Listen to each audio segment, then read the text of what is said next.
नमस्कार, आप देख रहे हैं कश्मीर डायरी। मैं हूं आपके साथ शिल्पा तोमर।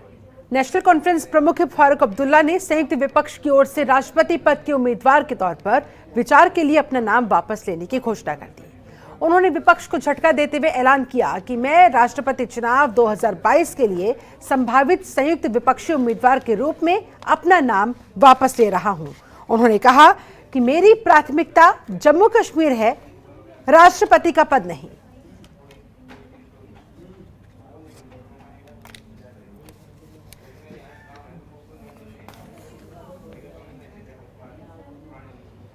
हमारे साथ जम्मू से ब्यूरो चीफ ज्योति पचनंदा जी जुड़ चुके हैं।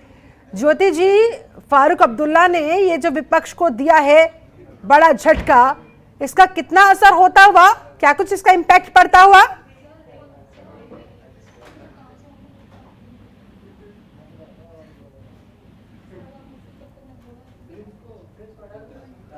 ज्योति जी, क्या मेरी आवाज आप तक पहुंच पा रही है? लगता है संपर्क हमारा हो नहीं पाया है। दोबारा ज्योति पचनंदा से संपर्क साधेंगे, उनसे पूरी अपडेट लेने की कोशिश करेंगे। दरअसल फारूक अब्दुल्ला ने कुछ इन शब्दों के साथ अपनी ये स्टेटमेंट जारी की और राष्ट्रपति उम्मीदवार के रूप में अपना नाम वापस लेने का ऐलान किया। साथ ही उन्होंने कहा कि मेरा सपना या मेरी प्राथमिकता राष्ट्रपति बनना नहीं है, बल्कि जम्मू कश्मीर है। मेरी प्रायोरिटी, मेरी प्राथमिकता जम्मू कश्मीर में मानता हूं।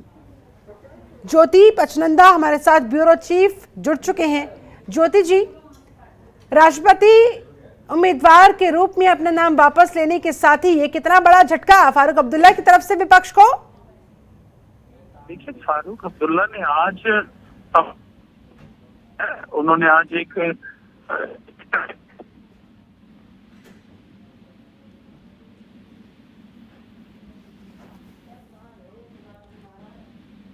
लगता है टेक्निकल एरर की वजह से आवाज स्पष्ट तौर पर आ नहीं पा रही है। फिलहाल आपको ये बड़ी खबर बता रहे हैं जम्मू कश्मीर से कि फारूक अब्दुल्ला ने विपक्ष को झटका देते हुए राष्ट्रपति उम्मीदवार के रूप में अपना नाम वापस ले लिया है और वजह बताई है कि मैं राष्ट्रपति पद के लालच में बिल्कुल नहीं हूं। मेरी प्राथमिकता सिर्फ और सिर्फ मेरा राज्य है, जम्मू कश्मीर है।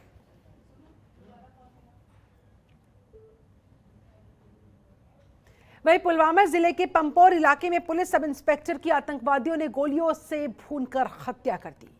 उनका शव गोलियों से छलनी मिला।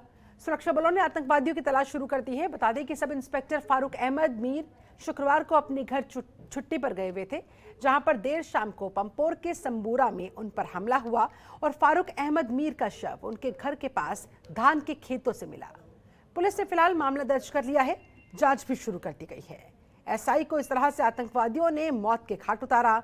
सब इंस्पेक्टर की आतंकियों ने गोली मारकर हत्या कर दी। खेत में काम करते वक्त आतंकियों ने उन पर हमला बोला और गोलियों से छलनी मिला एसआई का शव। फिर मैंने सुना कि वो जमीन आसमान टूट पड़ा, तो मैं आया, दबा के मैं आया तो यहाँ देखा, मैं यहाँ पर पहुंच गया 9 बजे। यहाँ लोगों का अज़दाम था, लोग रो रहे थे, पीट रहे थे, सब क्या हुआ। फिर सुना कि फारूक अहमद को उसकी लाश पाई गई खेत में। ये खेत में पानी भरने गया था, उधर अपनी इसकी जमीन है, शाली की जमीन। ये खेत में पानी भरने गया था निहाली लगाने के लिए। फिर 2-4 लोग जमा करके वहाँ गए तो वहाँ उसकी लाश पाई खेत में।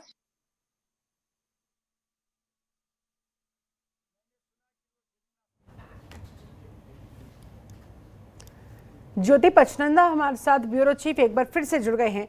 ज्योति जी, आतंकवादियों ने जिस तरह से एक और हत्या को अंजाम दिया, खेत में काम करते वक्त एसआई को गोलियों से भूनकर उनकी हत्या कर दी, कुल मिलाकर एक बार फिर से ललकार रहे हैं सुरक्षा बल, एक बार फिर से मुंहतोड़ जवाब देने के लिए कितने तैयार हैं? इंसिडेंट आपको के बाद ये जब सब इंस्पेक्टर घर आए थे अपने केसों उसके बाद 9 बजे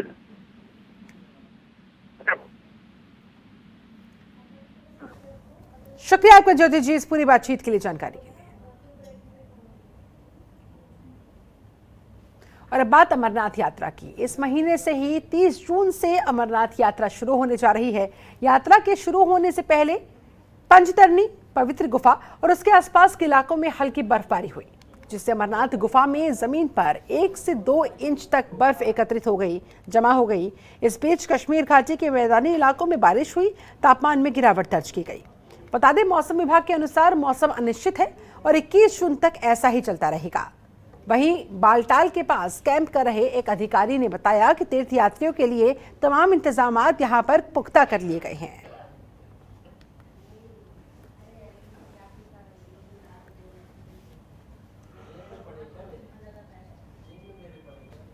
तो 30 जून से शुरू होने जा रही है अमरनाथ यात्रा। यात्रा से पहले वहां पर बर्फबारी की तस्वीरें देखिए आपके सामने।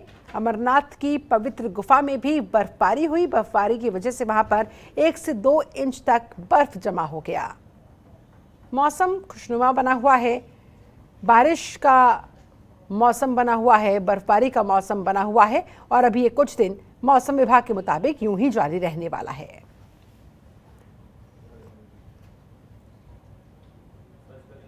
वहीं पीएचई कर्मचारी यूनाइटेड फ्रंट एसोसिएशन ने प्रदर्शन किया। उन्होंने अपनी 8 साल से नहीं हुई डीपीसी को लेकर प्रदर्शन किया। साथ ही उन्होंने अस्थायी कर्मचारियों को जल्द पक्का करने की मांग दोहराई। अपनी SRO 149 और 59 को लेकर हो रही वसूली को रोकने की भी मांग रखी। एम्प्लॉयज यूनाइटेड फ्रंट हमारा जो आज की मुख्य डिमांडें हैं, जैसे हमारा डीपीसी का मसला है, कुछ 8 साल से हमारी जो डीपीसी अभी तक नहीं हुई है। हम गवर्नमेंट से अपील करते हैं, एक आर्डर मिलता है, चीफ सेक्रेटरी साहब आर्डर निकालते हैं हर महीने इनकी डीपीसी करो, मगर जहां पे कोई उसका असर ही नहीं है, ना कोई आर्डर इम्प्लीमेंट किया जाता है, ना ये हमारी डीपीसी हो रही है। हमारा जो 4 डिवीजन है म्यूनसिपैलिटी कॉर्पोरेशन के हैंड ओवर कर दिए गए हैं। हम डेपुटेशन के तौर पर जाने के लिए तैयार है। हमारा जो बेस है, हमारी जो वेजिस है, जहाँ हमारी सैलरी है, वो जहीं पीएचई डिपार्टमेंट से निकलनी चाहिए और हमारे जो परमानेंट का मसला है, जहाँ डेली वेजर भाइयों का मसला है, वो भी फौरी तौर पर हल करना चाहिए। जम्मू कश्मीर के कुपवाड़ा जिले में सुरक्षा बलों को एक संदिग्ध आईईडी मिला। अधिकारियों ने ये जानकारी दी। उन्होंने कहा, उत्तरी कश्मीर जिले के लंगेट इलाके में गणपोरा के पास हंदवाड़ा बारामूला मार्ग पर संदिग्ध विस्फोटक बरामद हुआ है, जिसे मौके पर पहुंचे बम निरोधक दस्ते ने निष्क्रिय कर दिया, डीएक्टिवेट कर दिया।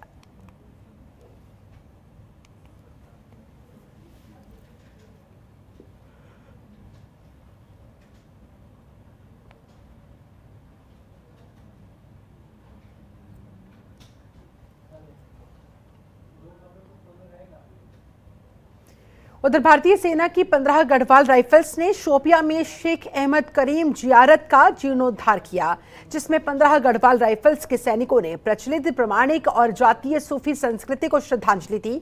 साथ ही कश्मीर की पुरानी सूफी परंपरा को सुरक्षित करने, कश्मीर घाटी में इस्लामी सूफीवाद की अभिव्यक्ति की सुविधा के लिए नवीनीकरण का काम किया। बता दें, ये पवित्र स्थान पीर की गली 2 गांव के बीच स्थित है। ये पीर की कब्र या मजार नहीं है, बल्कि ये पीर का ध्यान स्थल है, जहां पर उनकी उपस्थिति के निशान मिलते हैं।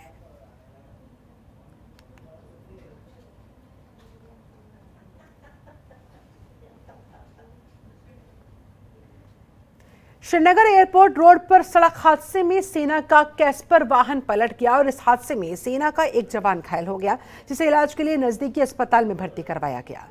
दरअसल चालक के नियंत्रण से वाहन बाहर हो गया था। इससे कैस्पर सड़क से फिसल गया, फुटपाथ से टकराते हुए पलट गया।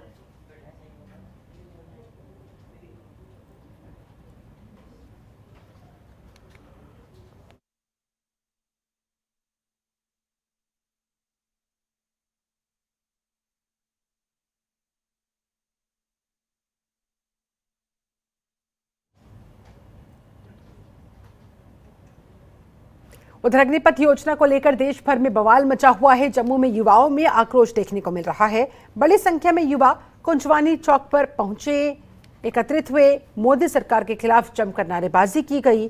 युवाओं ने इस योजना को तुरंत वापस लेने की मांग की है।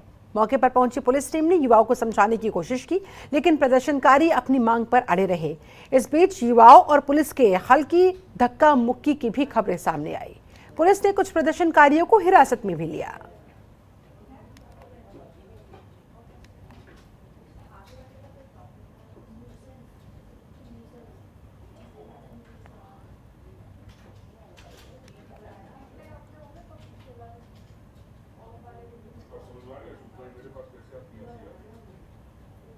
तो आम आदमी पार्टी ने भी अग्निपथ योजना का विरोध किया है। सरकार कानून बनाकर लोगों को, खासतौर पर युवाओं को, उनके भविष्य को लेकर उनकी जो चिंताएं हैं उसे इग्नोर कर रही है, नजरअंदाज कर रही है, जबकि सरकार को इस बारे में सोचना चाहिए। आम आदमी पार्टी ने कुछ इस तरह से कहा। साथ ही उन तमाम प्रदर्शनकारियों का समर्थन किया आम आदमी पार्टी ने, जिन लोगों ने सड़कों पर उतरकर केंद्र सरकार के खिलाफ, मोदी सरकार के खिलाफ, सेना में भर्ती की इस नई योजना के खिलाफ नारेबाजी की। यही नहीं, इस दौरान पुलिस की तरफ से कई प्रदर्शनकारियों को हिरासत में भी लिया गया। पहले उनसे बात की गई, उन्हें समझाने की कोशिश की गई, उन्हें तितर बितर वहां से करने की कोशिश की गई, लेकिन जब वो नहीं माने उसके बाद पुलिस को ये एक्शन लेना पड़ा। कई प्रदर्शनकारियों को हिरासत में ले लिया गया।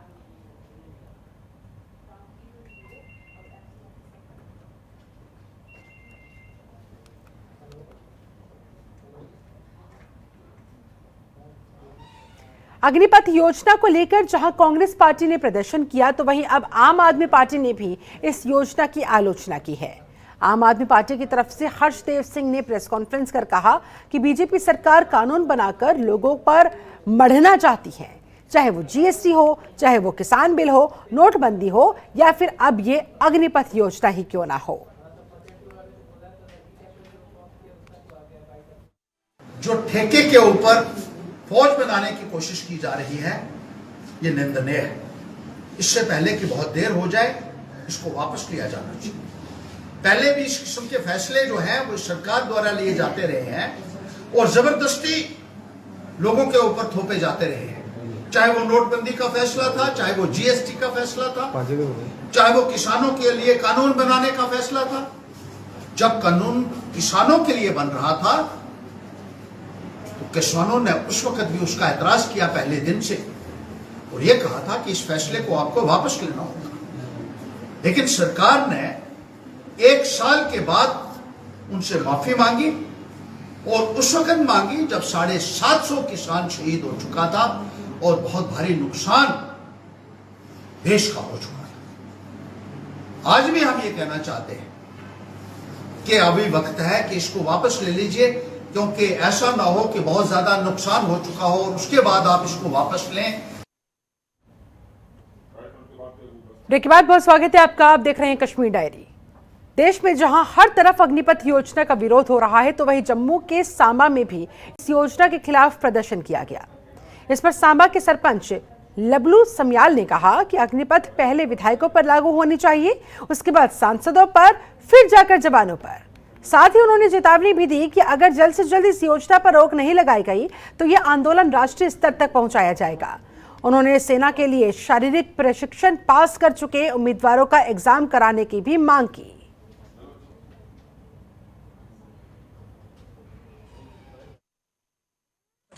स्कीम जो बनाई गई है, ये सबसे पहले हमारे विधायक जो हैं उनके ऊपर लागू होनी चाहिए।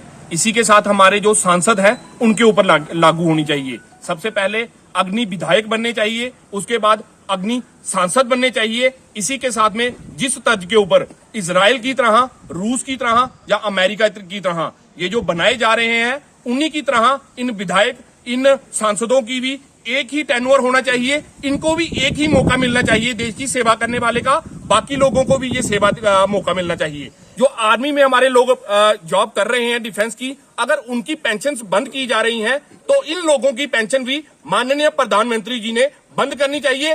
और मैं अपने सभी लोगों के बिहाफ पे ये कहता हूं कि उनकी तरफ से ये जो कार्य होगा ये सराहनीय होगा। तो प्रदर्शनकारियों ने इस योजना पर तत्काल रोक लगाए जाने की मांग की है, और इसी को लेकर सांबा में अग्निपथ योजना के विरोध में सड़कों पर उतरे ये तमाम युवा। अग्निपथ योजना के खिलाफ किया गया ये प्रदर्शन। साथ ही जिनका फिजिकल हो गया है, मेडिकल हो गया है, लेकिन रिटर्न एग्जाम नहीं हुआ, सेना भर्ती के मद्देनजर उनका रिटर्न एग्जाम कराए जाने की मांग भी इन लोगों की तरफ से की गई है। अब देखने वाली बात होगी कि सरकार पर ये लोग किस हद तक दबाव बना पाते हैं।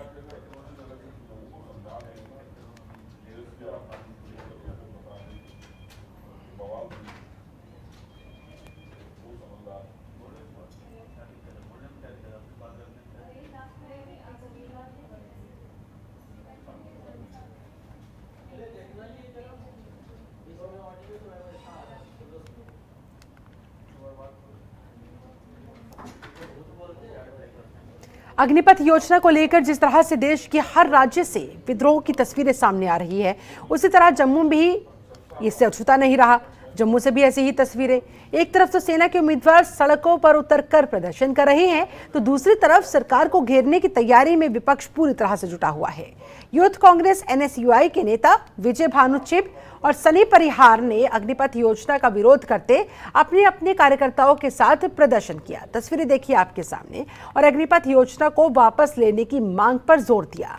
उन्होंने कहा कि युवा को पता चल चुका है कि सरकार उनके साथ और सेना के साथ, दोनों के ही साथ खिलवाड़ करने का काम कर रही है। सरकार को इस योजना को, इस नीति को वापस लेना पड़ेगा।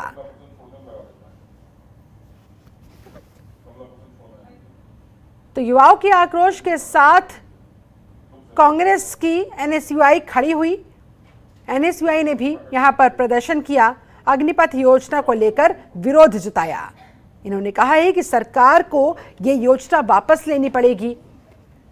युवाओं के समर्थन में यूथ कांग्रेस NSUI इस समय खड़ी हुई दिखाई दे रही है। युवाओं की आवाज बनकर ये लोग प्रदर्शन करने के लिए सड़कों पर हैं। कि जिस तरह से ये अमान्य तरीके से गलत स्कीम, अग्निपथ स्कीम लाई है, उसके खिलाफ आज youth Congress NSUI Congress protest कर रही है। NSUI के स्टेट प्रेसिडेंट सनी परिहार जी और उनकी टीम के साथ आज यहाँ पे हैं।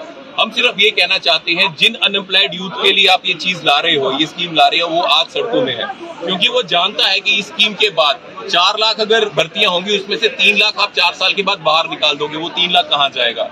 तो ये सिर्फ एक लॉलीपॉप अपने हाथ में, युवा के हाथ में दिखाया, और युवा को लग रहा है, युवा को समझ चुका है कि उसका भविष्य अंधकार में, इसलिए ये प्रोटेस्ट कर रहा है। वो हम उनके साथ हैं। कांग्रेस, यूथ कांग्रेस NSUI अपना जो सपोर्ट है एक्सटेंड करती है, और हम डिमांड करते हैं केंद्र सरकार से कि जो अग्निपथ स्कीम है इसको रोल बैक की जाए।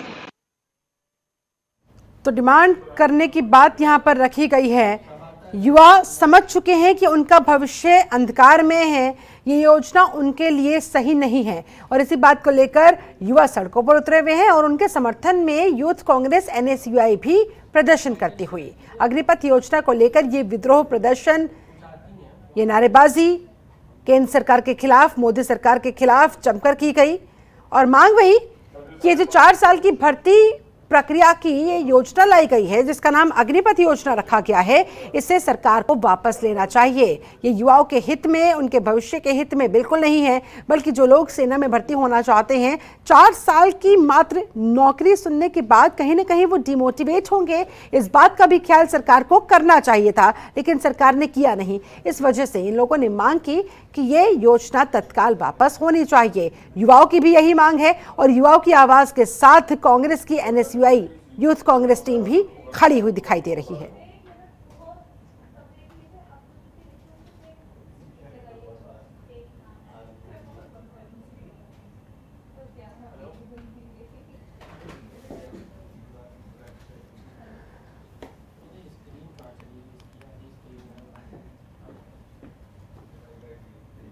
वहीं कुलगाम में हिंदू महिला शिक्षक रजनी बाला की हत्या के बाद घाटी से लेकर जम्मू तक लोगों में गुस्सा है, उबाल है।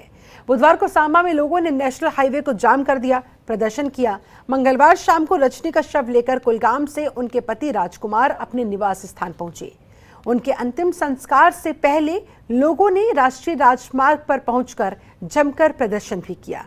तस्वीरें देखिए आपके सामने। तो कुलगाम में महिला टीचर रजनी बाला की हत्या का मामला गर्माता जा रहा है। विरोध में एक बार फिर से तमाम कश्मीरी पंडित वहां पर सड़कों पर उतर आए। केंद्र सरकार से वही अपनी पुरानी मांग, सुरक्षा की गुहार लगाते दिखाई दिए। इस दौरान वहां पर रविंद्र रैना को घेर भी लिया गया। उनसे जवाब मांगा गया कि आप हमारी सुरक्षा को लेकर क्या कर रहे हैं, हमें बताएं, हमें आश्वस्त कीजिए। हम यहां पर रहे तो हमें सुरक्षा की भी गारंटी मिलनी चाहिए।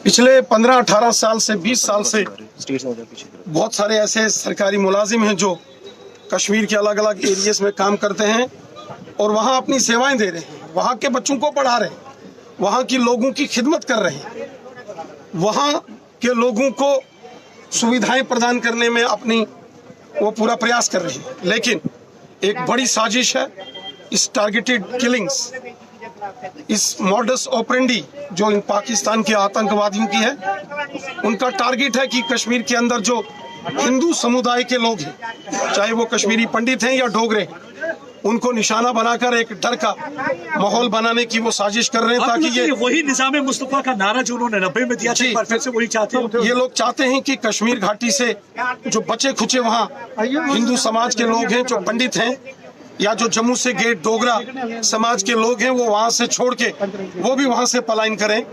ये एक बड़ी साजिश है। सर, नाम मैं अपना नहीं बताना चाहूँगा इस वक्त, क्योंकि हमें कल फिर वापस भेजा जाएगा, मजबूरन हमें जाना पड़ेगा। नाम तो मैं आपको डिस्क्लोज नहीं कर सकता अपना। जी, तो क्या हुआ है? आप टीचर हैं? जी, मैं टीचर हूँ वहाँ पे। 15 साल से 2007 में हम अपॉइंट हुए थे, इंटर डिस्ट्रिक्ट रिक्रूटमेंट में हम वहाँ पे चले गए थे। तो 15 साल से हम वहाँ पे काम कर रहे हैं, लेकिन 15 साल से हम इसी खौफ में जी रहे हैं सर वहाँ पे कश्मीर में। और इस वक्त जो टारगेट किलिंग्स हो रही हैं, तो हम सॉफ्ट टारगेट हैं वहाँ पे, इसलिए हम वहाँ नहीं जाना चाहते। हम चाहते हैं एलजी एडमिनिस्ट्रेशन जो है हमारी मदद करे और हमें कश्मीर से वापस हमारे डिस्ट्रिक्ट में लाए। हम वहाँ पे अब काम नहीं करना चाहते हैं सर, क्योंकि हमारी जिंदगी को खतरा है वहाँ पे। आज रजनी देवी की डेथ हुई है, कल राहुल भट्ट की हुई थी, परसों प्रिंसिपल की हुई थी। हम वहाँ पे अभी अपने टीचर मरने के लिए नहीं भेजे गए।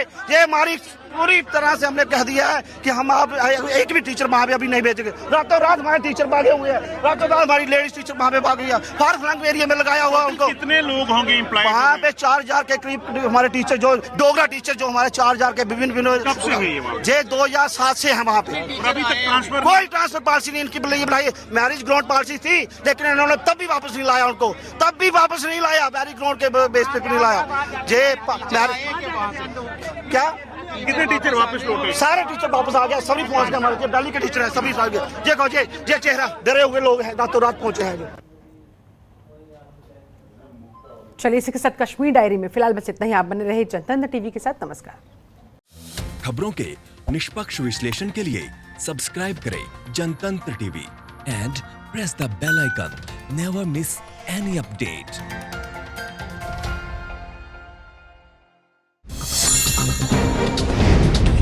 डाउनलोड कीजिए जनतंत्र टीवी ऐप को, जो कि अवेलेबल है गूगल प्ले और ऐप स्टोर पर।